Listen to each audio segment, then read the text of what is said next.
السلام علیکم، میں ہوں عامر فیاض ملک. آپ دیکھ رہے ہیں میرا فیس بک اور YouTube channel and welcome to another new episode. آج کے نئے ایپیسوڈ میں میرے ساتھ ایک یوتھ کانسلر موجود ہیں. اگر ان کے پروفیشنل کیریئر کی میں پہلے بات کروں تو محبت Khan contracting and maintenance company کے مینیجنگ ڈائریکٹر اور آنر بھی ہیں، جن کا دبئی میں بڑا اچھا بزنس چل رہا ہے. لیکن ابھی ریسنٹ میں پاکستان تحریک انصاف کی جانب سے جو ڈسٹرکٹ یوتھ کانسلر کی ان کی نامینیشن ہے، ان سے جاننے کی کوشش کریں گے کہ سیاست میں ان کا یہ پہلا قدم کیسے وہ اپنے آپ کو پروو کریں گے اور یہ آنے والے مستقبل میں اپنے آپ کو کہاں دیکھتے ہیں. راجہ عمران کشمیری صاحب ہیں. السلام علیکم. وعلیکم السلام ورحمۃ اللہ وبرکاتہ. آپ کا اچانک سیاست میں کیسے آنا ہوا اور کیوں؟ اعوذ باللہ من الشیطان الرجیم، بسم اللہ الرحمن الرحیم. سب سے پہلے عامر بھائی آپ کا بہت شکریہ، آپ چل کے میرے گھر آئے اور میری آواز بنے. جہاں تک آپ کا پہلا کوشچن ہے، میں سیاست میں اچانک آیا ہوں. یہ جو بلدیاتی سیٹ اپ ہے جو کہ یہ 32 سال کے بعد آیا ہے، تو اس میں ہی نہیں بلکہ سب لوگ ہی اچانک ہی آئے ہیں اور سب فریش لوگ ہی آئے ہیں اس سسٹم میں. تو الحمدللہ یہ جتنے بھی لوگ ہیں جو اس سسٹم میں آئے ہیں وہ سب نوجوان آئے ہیں، اور نوجوان جو ہے نا وہ عمران خان کے ایک ویژن اور مشن کو پسند کرتے تھے، اور جس کی وجہ سے ہم لوگ جو ہے نا سیاست میں آئے ہیں. یقیناً فریش لوگ ہی پہلی دفعہ 31 سال کے بعد، بہت سارے ایسے لوگ ہیں جو ینگسٹر ہیں سیاست میں آئیں، لیکن بہت سارے ایسے لوگ ہیں جو دیکھا گیا ہے کہ جن کی کہیں نہ کہیں کسی سیاستدان کے ساتھ، پارٹی کے ساتھ ان کی ایفیلیشن تھی پہلے سے. لیکن آپ کا سیٹ اپ دبئی میں تھا. لوگوں کا ایسا ماننا ہے کہ آپ کو سیاست میں لایا گیا ہے. اس میں کتنی سچائی ہے کہ آپ کو اس سیٹ سے نوازا گیا ہے؟ بالکل ایسا نہیں ہے. میرا کاروبار دبئی میں ہے، تقریباً 15-16 سال سے میں دبئی میں. میرا ایک کنسٹرکشن کی کمپنی ہے اور میں اس کا آنر ہوں، اور میرا کاروبار چل رہا ہے. میں تقریباً پچھلے 3 سال سے اگر آپ دیکھیں تو میں 3 سال میں 2 سال یہاں پہ رکا ہوں اور 1 سال وہاں پہ رکا ہوں. تو کاروبار کا سب سے بڑا فائدہ یہی ہوتا ہے کہ آپ کاروبار کے ساتھ دوسرے کام کو بھی ساتھ لے کے چلتے ہیں. تو سیاست میں میری ذاتی دلچسپی تھی، اور میرا شوق تھا کہ میں سیاست میں اور لوگوں کی خدمت کروں، عوام کی خدمت کروں. جب ہم نوجوان جو ہے نا وہ اگر ملک و قوم کی ترقی کے لیے، ملک قوم کے امور کو چلانے کے لیے خود کو وقف نہیں کریں گے، باہر کھڑے ہو کے تماشا دیکھیں گے، تو پھر جو ابھی سسٹم چل رہا ہے تو اس کا ذمہ دار کون ہوگا؟ یقیناً آپ کی باتوں میں بڑی سچائی ہے.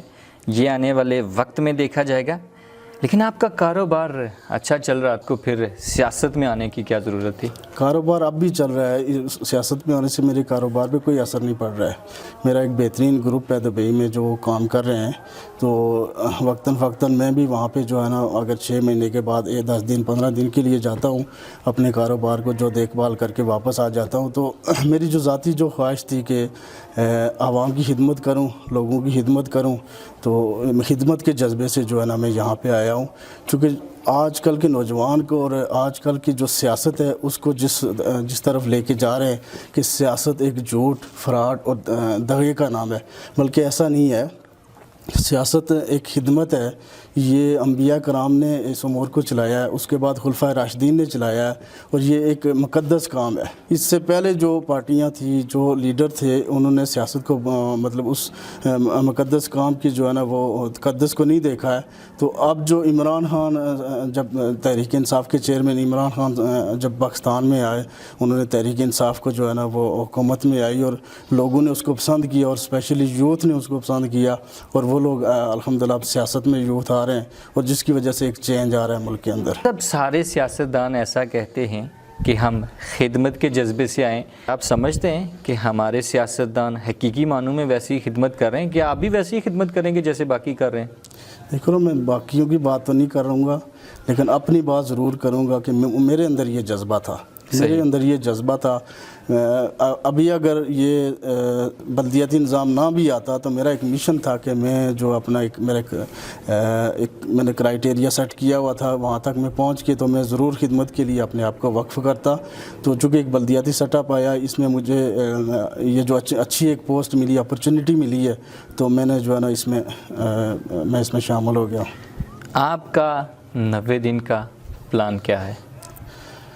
الحمدللہ ابھی تو لوگوں کے ساتھ جو ہے نا جو مین چیز ہے کہ لوگوں کو جوڑنا، ان کو سمجھانا، ان کو شعور دینا، ان کو بتانا کہ فیوچر کے متعلق ان کو یکجا کرنا، یہ سب سے بڑی جو ہے نا میں سمجھتا ہوں کہ موجودہ حالات میں اس کی ضرورت ہے۔ کیا سمجھتے ہیں آپ کہ یوتھ کو ابھی تک سمجھانا، قائل کرنا ضروری ہے، یا یوتھ آلریڈی اویئر ہے اس بات سے؟ یوتھ تقریباً 70% میں سمجھتا ہوں کہ اویئرنیس ہے ان کے اندر، لیکن جو ابھی جو موجودہ حالات چل رہے ہیں، جس طرح جو ہے نا وہ لوگ یوتھ کے علاوہ جو باقی لوگ ہیں وہ جو ہے نا اس سسٹم کو نہیں سمجھ رہے ہیں، تو ہمارا یہی ہے کہ ہم یوتھ کو ساتھ ساتھ باقی لوگوں کو بھی جو ہے نا موٹیویٹ کریں، ان کو سمجھائیں کہ یہ جو سسٹم ہے اس کو ایک بہتر طریقے سے، تاکہ ہم سب لوگ مل کے چلا سکیں۔ آپ ڈسٹرکٹ کانسلر یوتھ نامینیٹ ہوئے تب سے لے کے آج تک آپ نے ایسا کون سا کام کیا ہے؟ دیکھیں، مختلف جو لوگوں کے چھوٹے چھوٹے مسائل ہیں، چونکہ حکومت آپ سمجھتے ہیں کہ ابھی ڈسٹرب ہے، اس طرح ہمیں فنڈ نہیں مل رہے ہیں، انتظامی معاملات ہمارے اختیارات میں ابھی ہم تک کنورٹ نہیں ہوئے ہیں، قانون سازی ہو رہی ہے۔ باقی جو لوگوں کے چھوٹے چھوٹے جو مسائل ہیں، ان کے جو تھانے کچہریاں وغیرہ اور لوگوں کے جو فیصلہ سازی اور اس طرح کے جو چھوٹے چھوٹے مسائل ہیں، ہم ان کو دیکھ رہے ہیں اور مختلف NGOs کے ذریعے لوگوں کے جو ہے نا ہیلپ کروا رہے ہیں۔ سارے سیاستدان کہتے رہتے ہیں فنڈ نہیں ہے، کشمیر کی تو ویسے بھی ابتر پوزیشن ہے، کیا آپ بھی لاسٹ پہ یہی کہیں گے کہ ہمیں فنڈ نہیں ملے؟ دیکھیں، اس پہ جو ہے نا ہم کوشش ضرور کریں گے کہ ہم جدوجہد کر کے فنڈ بھی لے کے آئیں اور لوگوں کے کام بھی کریں، اور اگر نہیں ہو سکا تو پھر بھی ہم اپنی عوام کو ساری سچویشن واضح کریں گے، لیکن پہلے ہم اس سسٹم کا حصہ نہیں تھے، تو ہم لوگ باہر کھڑے ہو کے تو لوگوں سے سوال کرتے تھے کہ آخر وجہ کیا ہے، کیوں ہمارا ایریا جو پسماندہ ہے اس کو ترقی نہیں مل رہی ہے، ہم لوگ جو ہے نا ڈیولپمنٹ سیکٹر میں بھی پیچھے ہیں، ہر سیکٹر میں ہم لوگ جو ہے پیچھے ہیں، تو اب ہم ایک سسٹم کا حصہ ہیں۔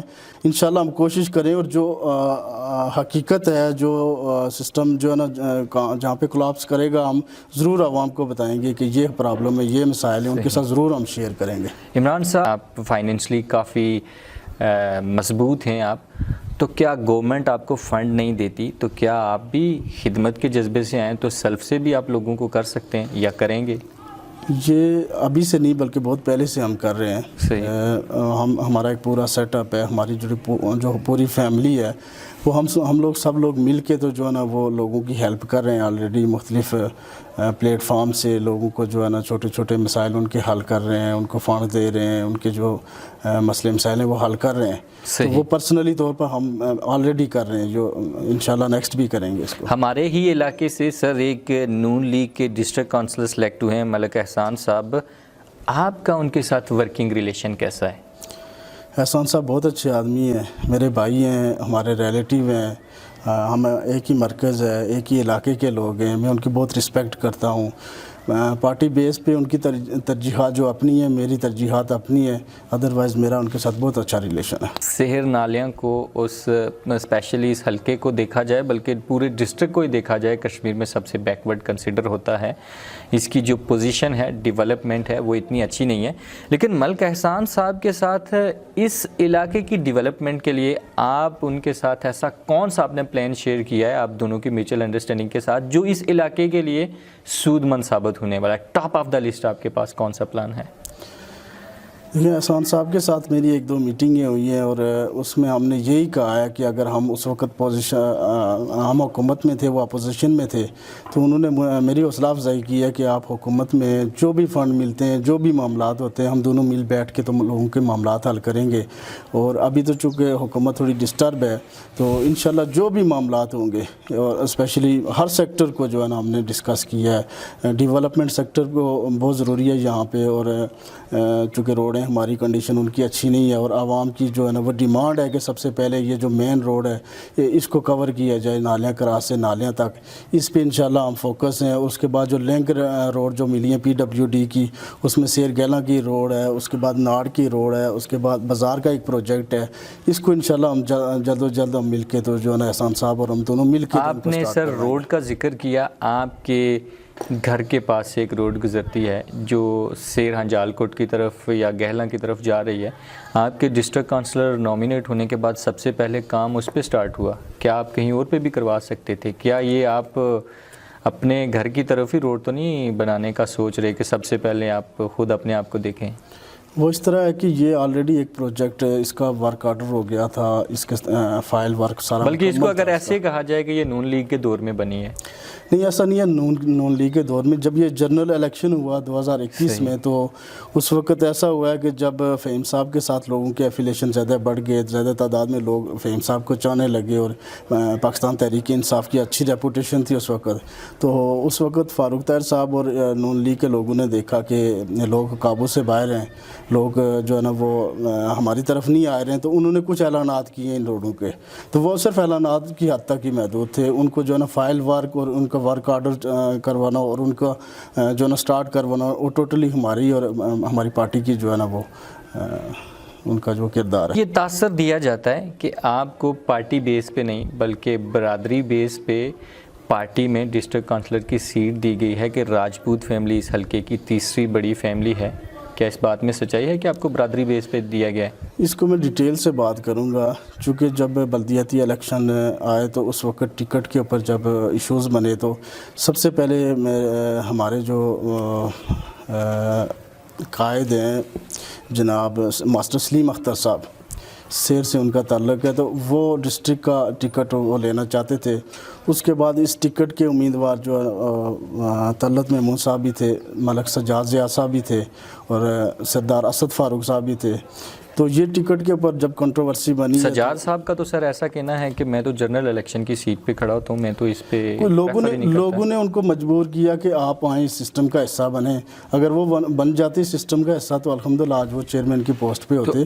وہ بھی اگر امیدوار تھے، ان کو نہیں ملا تو آپ زیادہ پاورفل ہوئے سجاد صاحب؟ نہیں، دیکھیں نا، وہ ٹکٹ نہ ہمیں ملا، سلیم اختر صاحب کو ملا، اور نہ سجاد صاحب کو ملا، بلکہ وہ اسد فاروق صاحب کو ملا۔ انجال کوٹ سے ان کا تعلق ہے، نوجوان آدمی ہیں، پڑھے لکھے ہیں، میرے بہت اچھے دوست ہیں، تو یہ ٹکٹ ان کی طرف چلا گیا۔ اور فہیم صاحب نے جو ہے نا وہ ماسٹر سلیم اختر صاحب سے یہ پرومس کیا کہ آپ جو ہے نا وڈرا ہو جائیں اس ٹکٹ سے تو آپ کو کوئی ایک اچھی سیٹ ملے گی۔ تو اس کے متبادل جب یہ یوتھ کی مخصوص نشست تھی تو انہوں نے جب بات کی ماسٹر سلیم اختر صاحب سے، تو انہوں نے پھر اس ایریے میں جب میرٹ قائم کیا تو میرٹ میں میرا فرسٹ نمبر تھا، چونکہ دیکھیں اگر وہ تو طلعت محمود صاحب نالیاں سے ان کا تعلق ہے، وہ آزاد امیدوار کینڈیڈیٹ تھے، انہوں نے وہاں سے الیکشن لڑا۔ انجال کوٹ ہماری یونین کونسل میں آتی ہے تو وہاں سے اسد فاروق صاحب نے الیکشن لڑا ہوا تھا۔ تو گوڑ سے اگر دیکھیں تو وہ چیئرمین عبدالرحیم صاحب جو ہے نا ان کو جو ہے نا وہ لوکل کونسل سے لڑ کے ان کو چیئرمین شپ دی گئی۔ یہ جو ہمارا ایریا تھا اسپیسیفک سیر گیلا کا اور مرکز کے نزدیک ہم جو لوگ تھے، تو اس ایریے کے لیے ان کو ایک آدمی چاہیے تھا، اسپیسیفک آدمی، اور ایسا نوجوان آدمی چاہیے تھا جو یوتھ کی ایج سے ہو۔ تو الحمدللہ میری جو ایج ہے وہ یوتھ کی ایج میں آ رہی تھی، یہ پیرٹی بیس تھی۔ دوسری اس کی وجہ یہ تھی کہ میں خوش قسمت ہوں کہ 18,000 یوتھ میں سے میرا نام اس میں سلیکٹ ہوا ہے۔ اور اس کے علاوہ جو اس کی ریزن تھی وہ بڑی وجہ یہ تھی کہ ہم لوگ یو سی سیر نالیاں سے ڈسٹرکٹ کونسلر کی جو ہے وہ سیٹ ہم لوگ ہار گئے تھے، تو اس کے متبادل ہمیں یہ سیٹ بہت سارے سر میں ایسے کینڈیڈیٹس کو میں نے دیکھا ہے جو پاکستان تحریک انصاف سے جنہوں نے کنٹیسٹ لڑا لیکن انہوں نے اچھا ووٹ لیا، وہ جیت نہیں سکے، تو ان کو دوبارہ ان کو عہدہ دے دیا گیا۔ اسد فاروق صاحب کو بھی دیا جا سکتا تھا یہی عہدہ، ان کو کیوں نہ دیا گیا پھر، حالانکہ انہوں نے بڑا اچھا ووٹ لیا؟ دیکھو نا، یہ ان کی قربانیاں ہیں۔ اسد فاروق صاحب، سردار ٹھیکیدار امتیاز صاحب جو ہے نا وہ میرے لیے بہت رسپیکٹڈ ہیں۔ انہوں نے یہ قربانی دی ہے، یہ سیٹ جو ہے نا دوبارہ اسد فاروق کو بھی دے سکتے تھے، لیکن انہوں نے کہا کہ ہم لوگ آلریڈی ایک ٹکٹ لے چکے ہیں، تو اس ٹکٹ میں ہمارا ایک بہت اچھا رول تھا کہ یہاں کے جتنے لوگ تھے، انہیں مقامی لوگ تھے، پی ٹی آئی کے حتیٰ کہ ان لوگوں نے جو ہے نا وہ احسان صاحب کو ووٹ دیا کہ ان کے قریبی ریلیشن ہیں، یہ ہمارے علاقے کے لوگ ہیں، لیکن ہم لوگ پارٹی کے ساتھ سٹینڈ کیا۔ اس کے متبادل انہوں نے کہا کہ آپ پارٹی کے ساتھ سٹینڈ کیا تو آپ کو یہ سیٹ جو ہے آپ کے ٹکٹ میں ٹھیکیدار امتیاز صاحب کا کردار ہے یا فہیم صاحب کا؟ دیکھیں، فہیم صاحب اور ٹھیکیدار امتیاز صاحب، منسٹر صاحب کا سب سے بڑا رول ہے، لیکن اس کے ساتھ جو ہے نا وہ کوآپریٹ کیا، امتیاز صاحب نے کوآپریٹ کیا اور سلیم صاحب نے، اور یہ سب ایک گروپ بنا تو انہوں نے جو ہے نا مجھے نامینیٹ کیا۔ سیاسی کمپیٹیٹر تو ان کو بولتے ہیں ایسے لوگوں کو کہ جی یہ قبضہ گروپ ہے۔ کس کے لیے؟ امتیاز صاحب کے لیے. ایسے ہی لوگ جو ٹکٹ تقسیم کرتے ہیں جو منسٹر سے ہٹ کے، منسٹر کے ہٹ کے، میں سیاسی کمپیٹیٹر کی بات کر رہا ہوں کہ فہیم صاحب کے برابر کے جو سیاستدان ہیں وہ یہ بات کرتے ہیں کہ فہیم صاحب کے گرد وہ قبضہ گروپ ہے، قبضہ مافیا ہے، کہ وہ ٹکٹ تقسیم کر رہے ہیں اور چیزیں وہ ڈسٹریبیوٹ کر رہے ہیں. وہ تو فہیم صاحب کو کمزور کرنا چاہتے ہیں، جبکہ امتیاز صاحب جو ہے نا وہ فہیم صاحب کے اسٹیک ہولڈر میں بڑے مضبوط ان کے جو ہے نا سپورٹر ہیں. وہ اس پورے سسٹم کو چلانے میں ان کا ایک بہترین کردار ہے. ٹھیک ہے، ان کے جو ہے نا اس پارٹی کے لیے بڑی قربانی ہے، اور اسپیشلی فہیم صاحب کے لیے وہ بہت اچھا ایک رول ادا کر رہے ہیں. تو ان کا یہ فیصلہ ہے، فہیم صاحب کے ساتھ مل کے انہوں نے سب نے یہ فیصلہ کیا کہ یہ ٹکٹ مجھے ملنا چاہیے. آپ آنے والے الیکشن میں یا آنے والے 5 سالوں میں آپ سردار فہیم اختر ربانی صاحب کو کہاں دیکھتے ہیں؟ نوجوان آدمی ہے، میری ان کے ساتھ ملاقات ہوئی ہے، عید کے دوسرے دن ملاقات ہوئی ہے، اور بہت مطمئن ہوا ہوں، اور مجھے فخر ہوا ہے میں چیئرمین تحریک انصاف عمران خان کے ویژن کے ساتھ کھڑا ہوں، اور آزاد کشمیر میں سردار فہیم اختر ربانی صاحب کے ساتھ کھڑا ہوں. اور جیسے میری ان سے بات ہوئی ہے، جس طرح انہوں نے مجھے بتایا، ہمیں قائل کیا، ساری سچویشن حلقے کی واضح کی، تو انہوں نے ایک ہی بات کہی ہے کہ میں عمران خان کے ویژن اور مشن کے ساتھ کھڑا ہوں، اور کبھی اپنے ووٹر سپورٹر کو مایوس نہیں کروں گا. اپنے ذاتی دلچسپی، اپنی ذاتی وزارتوں کی وجہ سے یا اخراجات یا یہ بنگلہ کوٹھیوں کو میں مسترد کرتا ہوں، اور میں عوام کے لیے جو ہے نا عمران خان کے ویژن کے ساتھ کھڑا ہوں. تو الحمدللہ جو ہے نا مجھے بڑا فخر ہے کہ ایسے آدمی کے ساتھ میں کھڑا ہوں. آپ نے کہا کہ عمران خان صاحب کے ویژن کے ساتھ عمران خان صاحب کے ساتھ کھڑا ہوں، حلقے میں فہیم اختر ربانی صاحب کے ساتھ کھڑا ہوں، لیکن ابھی ریسنٹ میں اگر دیکھا جائے آزاد کشمیر میں بھی آپ یوں کہہ سکتے ہیں کہ پی ڈی ایم کی گورنمنٹ بن چکی ہے. فہیم صاحب کے لیے یہ خبریں بھی آ رہی ہیں کہ زمان پارک میں عمران خان صاحب سے ملنے کے لیے جا رہے تھے لیکن راستے سے واپس آ گئے ہیں. شاید یہ خبریں گردش کر رہی ہیں کہ وہ بھی پی ڈی ایم کا حصہ بننے جا رہے ہیں. تو اب کیا آنے والے دنوں میں آپ عمران خان صاحب کے نظریے کے ساتھ کھڑے ہو کے فہیم صاحب کو چھوڑ دیں گے یا فہیم صاحب کے ساتھ کھڑے رہیں گے، عمران خان کے نظریے کو چھوڑ دیں گے؟ فہیم صاحب بھی عمران خان صاحب کے ساتھ کھڑے ہیں، اور ہم بھی عمران خان صاحب کے ویژن کے ساتھ کھڑے ہیں. ہم سب ایک پلیٹ فارم پہ ہیں، کوئی ہمیں تقسیم نہیں کر سکتا. مضبوط انشاءاللہ ہمارا جو طریقہ کار ہے، ہم سب لوگ ایک پلیٹ فارم پہ ہیں، اور عمران خان صاحب کے ویژن اور مشن کے ساتھ ان کے ساتھ کھڑے ہیں. فہیم صاحب کے ساتھ جب ریسنٹلی میری بات ہوئی ہے عید کے دوسرے دن، تو انہوں نے یہی کہا ہے کہ مجھے فارورڈ بلاک کے لیے بہت فورس کیا گیا، مجھے منسٹری کے لیے بہت فورس کیا گیا، لیکن ایسی منسٹری پہ میں لعنت بھیجتا ہوں. مجھے نہیں چاہیے ایسی منسٹری جس میں مجھے صرف منسٹری کے حد تک رکھا جائے اور ہمیں فنڈ نہیں دیا جائے. اگر پاکستان پی ڈی ایم اگر چاہتی ہے کہ یہ فنڈ کشمیر میں بھی پی ڈی ایم حکومت بنا کے ان کے حوالے کیا جائے، چونکہ پچھلے اس ایک سال میں جو 28 ارب بجٹ ہوتا ہے کشمیر کا، اس میں سے ٹوٹل 8 اور 9 ارب روپے جو کشمیر کو دیا گیا، 16 سے 17 ارب 18 ارب جو ہے نا وہ پیسہ انہوں نے روکا ہوا ہے. تو فہیم صاحب نے کہا کہ اگر یہ پی ڈی ایم چاہتی ہے کہ پی ڈی ایم حکومت کو ہی اگر دیں تو ہم اپوزیشن میں بیٹھ جائیں گے، اور اپوزیشن کے لوگ پی ڈی ایم کے لوگ یہ فنڈ ریلیز کروائیں اور عوام کے کام کروائیں. ہم یہ حکومت میں منسٹری لے کے اگر ہمیں فنڈ نہیں ملتا ہے تو کل ہم عوام کو کیا جواب دیں گے. وہ بالکل اس چیز کو ریجیکٹ کر رہے ہیں، منسٹری کو بھی ریجیکٹ کر رہے ہیں. ایسا کہا جاتا ہے کہ سیاست میں کوئی دروازہ بند نہیں ہوتا. اگر وہ کل پارٹی کو چھوڑ کے چلے جاتے ہیں، سادہ سا سوال ہے، آپ ان کے ساتھ جائیں گے یا عمران خان صاحب کے ساتھ کھڑے ہیں؟ دیکھیں، ہم عمران خان صاحب کے ویژن کے ساتھ کھڑے ہیں، اور وہ بھی ہمارے ساتھ ہی کھڑے ہیں. ایسا نہیں ہے کہ وہ کہیں جا رہے ہیں. میری ان کے ساتھ بریفلی بات ہوئی ہے، وہ ان کا جو ویژن اور مشن وہی ہے، نوجوان سارے ایک پلیٹ فارم پہ، اور وہ بھی نوجوان ہیں. انشاءاللہ ہم سب مل کے چلیں. آپ کا شاید یہ کہنا ہے کہ وہ اگر چلے بھی جائیں تو میں عمران خان صاحب کے ویژن کے ساتھ کھڑا ہوں. بالکل ایسا ہی ہے. Anyways, thank you so very much Raja Imran Kashmiri صاحب. آپ کی سوچ سلامت رہے، آپ کی شخصیت سلامت رہے. انشاءاللہ اگلے ایک ایپیسوڈ میں پھر ملیں گے. اللہ حافظ.